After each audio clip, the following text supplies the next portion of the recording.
Paano ba hinahandle ang problema? Handle. Paano ba hinahandle ang yung problema sa ganitong sitwasyon na nangyari sa iyo? Di ba maraming mga nag-alisan at maraming dumating din.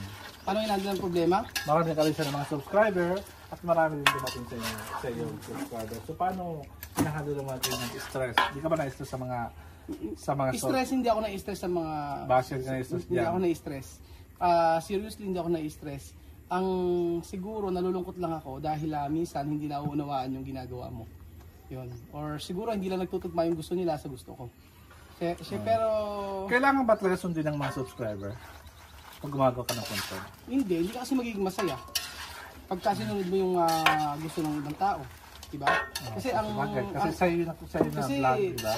Kasi di ba nag-start naman ako mag-vlog before, hindi naman kagaya na talagang yung gusto mo ng maraming manonood talaga.